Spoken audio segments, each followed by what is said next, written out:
which I did. And I kept on going, and I found all kinds of little things like this which worked out beautifully. So I started to think, this is a very good way to understand the world.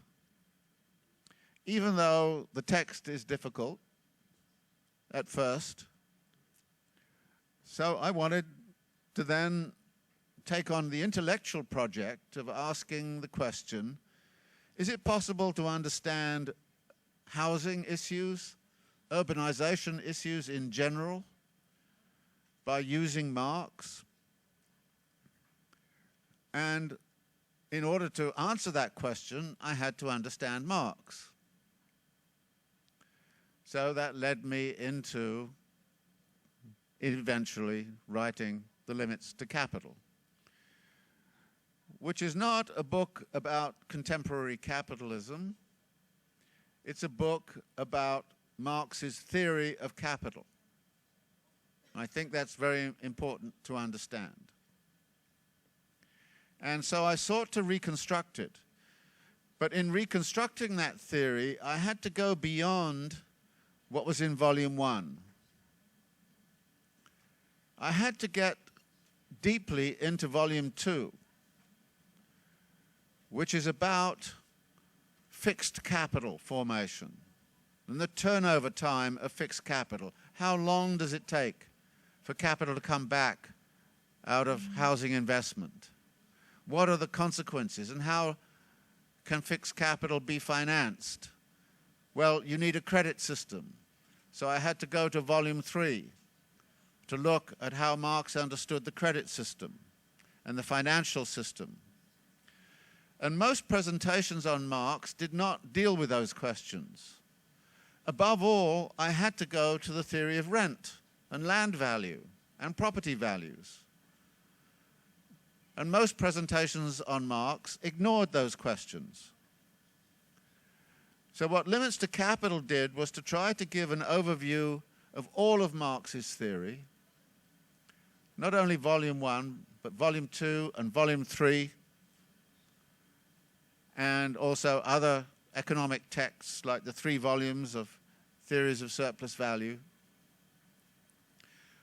And from that overview, to bring Marx's theory to a point where it could deal with questions of housing, investment, city building, rent extractions, financial games which get played by interest-bearing capital as it circulates in city construction and city environments. But I was not primarily interested in Marx. I was always primarily interested in urbanization, but I wanted a theory of urbanization that could work. And I felt this laid the foundation for that. And it has therefore laid the foundation for everything I've written ever since about urbanization. That this is, if you like, the basic framework I would use to look at urban processes under capitalism, what they look like and why they are. And to the degree that urbanization has not gone away, this framework is therefore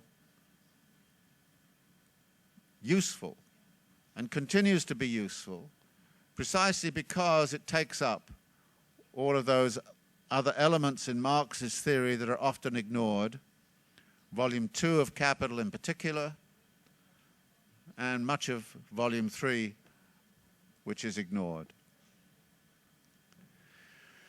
But there's a second reason why this text is actually useful today. Marx's theory is not a theory of an actually existing capitalism. It's a theory of capital, of how capital works. And Marx's theory of how capital works is not based upon empirical or historical inquiry. It is based on the writings of the classical political economists. In effect, what Marx does is to read all of the political economists, some 200 of them, very carefully. Adam Smith, of course, Malthus, Ricardo, James Stewart, whole group of other figures going back into the 17th century. Marx read all of them very, very carefully. And he made the judgment that, for the most part, these were serious people who were trying to understand the nature of the society that was emerging around them.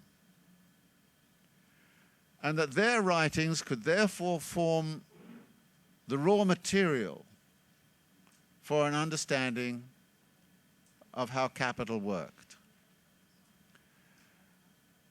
But he had to approach that raw material in a critical way. So Marx set out very early on to apply a critical method to classical political economy, to ask the question, what is it the classical political economists are seeing? What is it the classical political economists are missing? What is it that they don't see? And why do they have blinders and blinkers on that mean that they cannot see certain essential characteristics of the system? Marx engaged in a practice which we now call, thanks to Jacques Derrida, deconstruction. And he was looking for what we now call the aporias, the lacunae, the empty boxes, the bits left out that are secretly there in these texts. Now, I'm not a great admirer of Derrida, because when people say, oh, you can learn deconstruction from Derrida, I say I learned deconstruction by reading Marx's critique of the political economists. And it's beautifully, beautifully done. Now, but the classical political economists also had a project. Much of their thinking was infused with a utopian vision. And their utopian vision was that it would be possible to construct a market society which, when perfected, would work to the benefit of all. This was Adam Smith's main claim, that a perfect market operating under perfected conditions would construct a hidden hand that would moderate and construct everybody's activities in such a way as to redound to the benefit of everybody.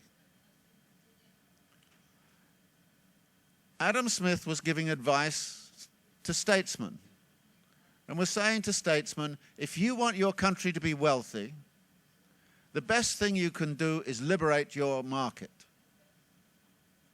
If you want your country to be wealthy, the best thing you can do is to involve yourself in free trade.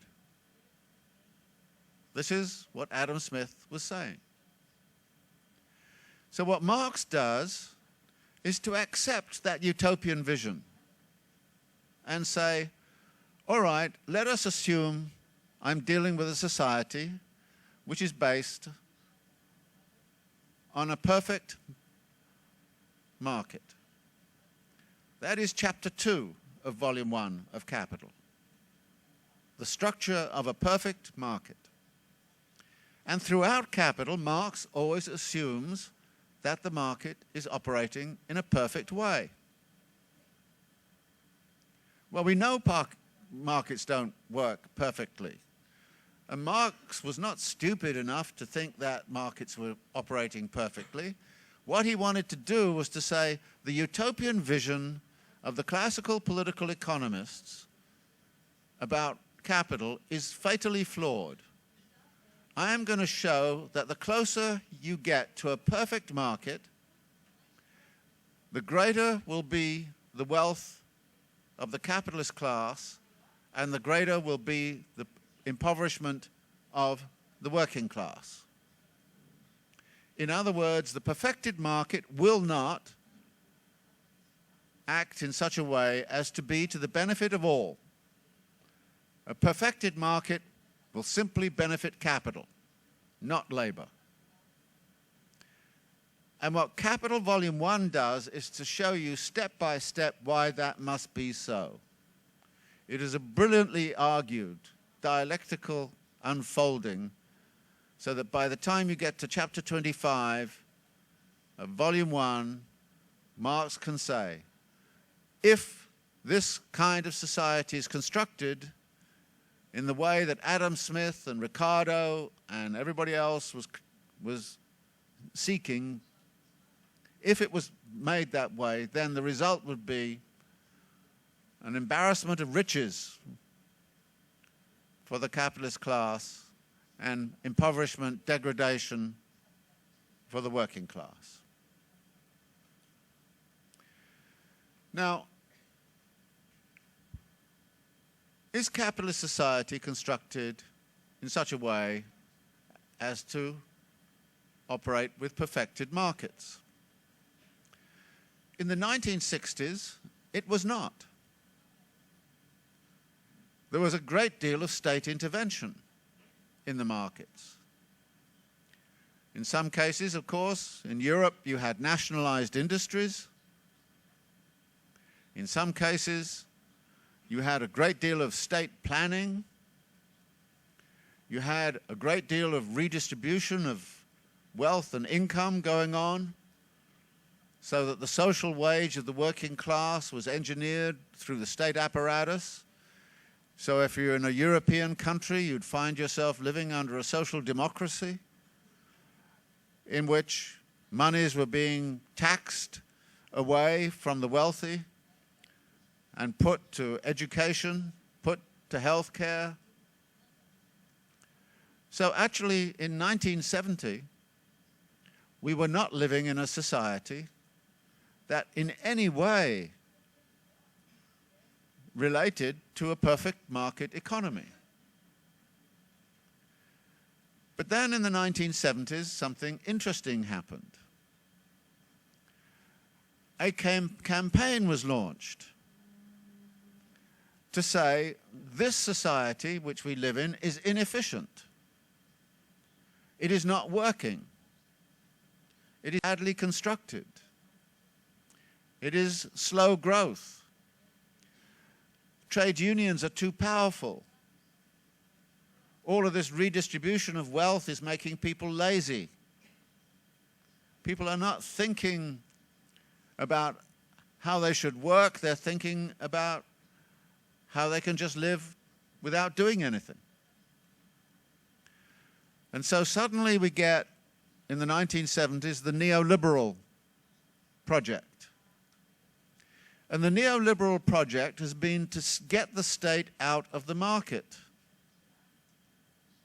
or at least get the state out of that part of the market which is actually redistributing wealth from the upper classes to the lower classes. So suddenly, neoliberalism comes along, and we get Reagan and we get Thatcher. We get the military governments here and right throughout Latin America, Pinochet, everybody taking this line. Kohl in Germany. They took it at different speeds and different places, different mechanisms. But essentially, the slogan from the mid-1970s onwards was, let the free market rule.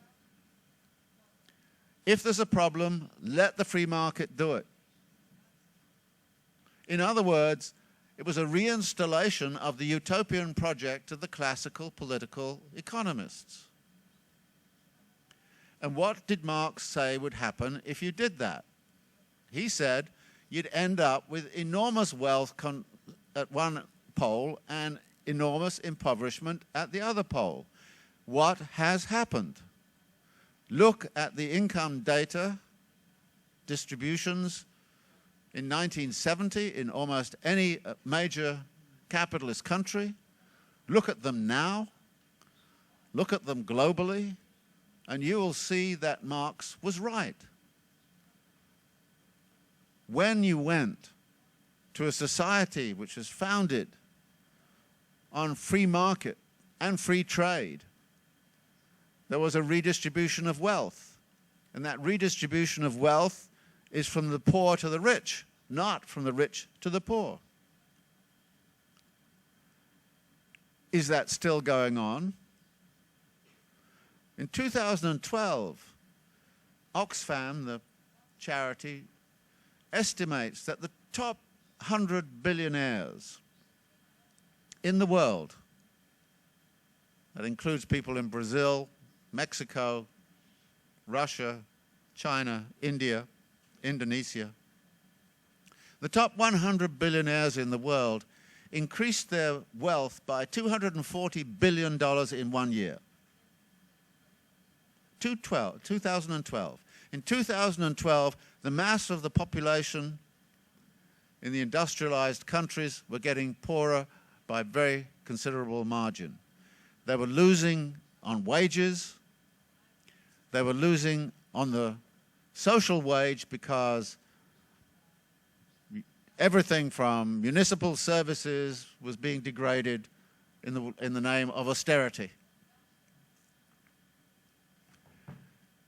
So here you have a situation where actually right now, precisely because we've had 30 or 40 years of trying to get back to what it was that the classical political economists wanted, precisely for that reason, Marx is more relevant now than he's ever been. And he's more relevant precisely because the dynamics of capital have moved us back to that 19th